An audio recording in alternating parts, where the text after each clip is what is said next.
Jumpa lagi dengan JJ Science. Gimana, sudah menyimak video partnya? Udah dimengerti bukan?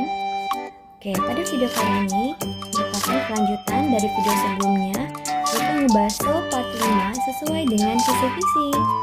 Let's go! Next, pernyataan yang benar tentang lapisan stratosfer adalah, jadi stratosfer ini adalah salah satu lapisan dari lapisan atmosfer. Berasal dari kata atmos, uap, sphere itu adalah lapisan. Berarti lapisan uap yang menyelimuti bumi. Untuk lapisan atmosfer ini terdiri dari 5 lapisan. Dapat kita lihat pada gambar berikut ini. Lapisan yang paling bawah yang dekat dengan bumi itu adalah lapisan troposfer dengan jarak 1-10 km. Lapisan ini ciri-cirinya itu adalah terdapat aktivitas cuaca. Kenapa terdapat aktivitas cuaca? Ya karena banyak sekali awan ya. Cuaca ini seperti hujan, guntur, pelangi, kilat itu ada di lapisan yang paling pertama, yang dekat dengan kehidupan manusia. Lalu lapisan yang kedua dengan jarak ketinggian 10-50 km itu adalah stratosfer. Stratosfer ini sudah sedikit awan dan tidak ada aktivitas cuaca. Oleh karena itu pesawat terbang apabila ingin dalam posisi aman, tidak terpengaruh oleh cuaca, mereka melaju di lapisan stratosfer.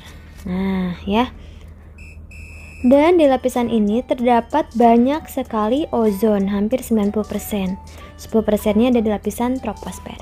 Ozon ini fungsinya untuk melindungi bumi dari radiasi ultraviolet.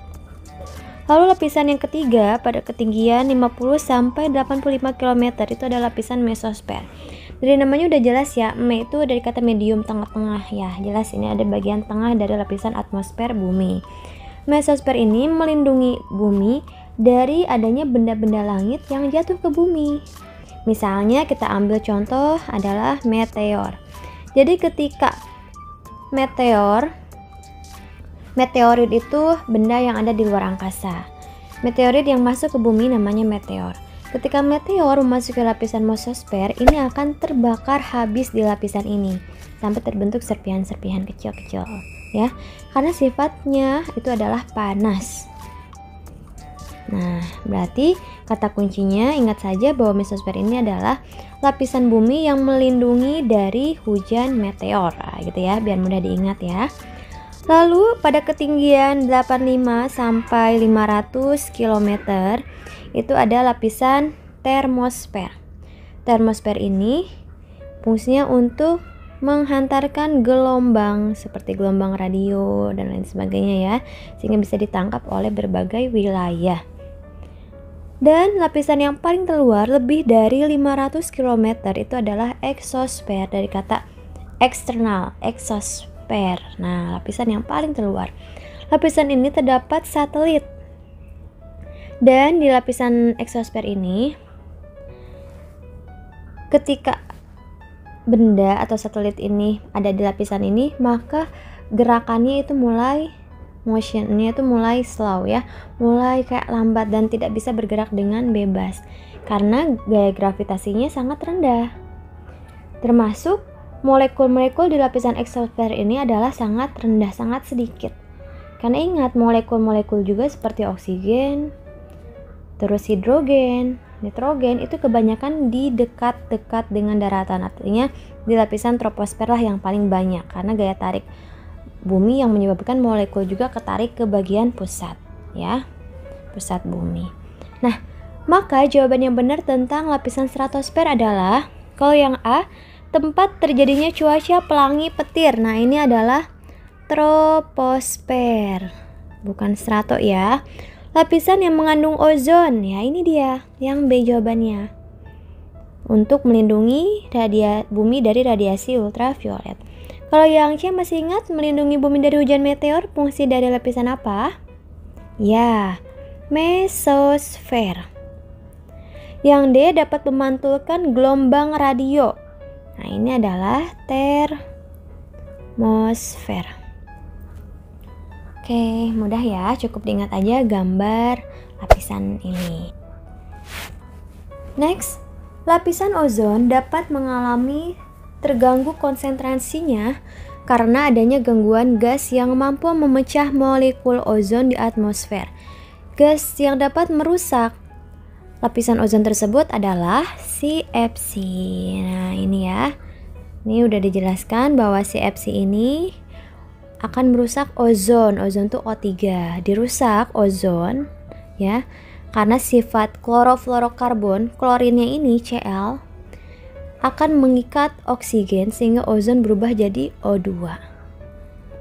Ozon ini fungsinya untuk melindungi bumi dari radiasi ultraviolet. Next, letusan gunung api mengeluarkan material padat, cair, dan gas. Material yang terbentuk akibat terperangkapnya gas di dalam magma disebut. Oke, jadi untuk yang material padat yang dihasilkan dari erupsi gunung itu seperti bom sama lapili abu vulkanik. Nah, ini adalah material padatnya ya. Untuk material cair itu adalah lava. Lahar itu adalah lahar panas dan lahar dingin. Dan bagian material gas itu seperti MOFET ya, mungkin asing ya untuk kata MOFET ya. Biasanya yang sering keluar itu bom, lava, lahar, sama lapili ya. Nah, di sini kata kuncinya itu adalah akibat terperangkapnya gas yang ada di dalam magma. Nah, inilah yang dinamakan sebagai lava yang A ya. Oke. Jadi sederhananya lava itu adalah magma yang mengalir di permukaan bumi. Lava terbentuk dari adanya tekanan gas dalam magma sehingga magma akan bergerak naik ke permukaan bumi sehingga menjadi lava. Gitu ya.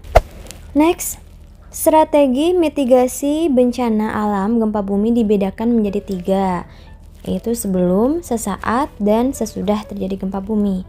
Di bawah ini yang merupakan strategi yang harus dilakukan sebelum terjadinya gempa bumi adalah jadi yang namanya mitigasi itu adalah upaya yang bisa dilakukan untuk mencegah jatuhnya korban dan meminimalisir kerugian. Kalau yang A, bersembunyi di bawah meja untuk mengurangi resiko tertimpa reruntuhan bangunan, berarti ini adalah saat terjadinya gempa. Kalau yang B, memeriksa bagian tubuh untuk mengetahui adanya luka, ini pasca ya. Berarti setelah gempa atau sesudah gempa. C, menghindari bangunan yang rusak atau retak. Nah, ini pada saat ya. Pada saat gempa ya menghindari aja bangunan yang rusak atau retak. Kalau yang D, belajar melakukan penanganan pertama. Nah, ini dia sebelum ya. Apa saja penanganan pertamanya? Kalian lihat pada gambar berikut. Yang pertama, misalnya merenovasi rumah agar tahan gempa. Yang kedua, cek kestabilan benda yang menggantung. Jangan sampai ada kayak semacam lampu hias yang besar itu nanti jatuh gitu ya. Meminimalisir. Pelajari lingkungan sekitar kita. Nih, kita amati lingkungan sekitar kita. Bangunan yang gede-gede dan yang tinggi-tinggi. Meletakkan benda yang berat dan mudah pecah di bagian bawah. Yang D, selalu sedia P3K, senter, dan makanan sebagai persediaan darurat. Nah, itu adalah upaya penanganan pertama ya sebelum terjadinya gempa.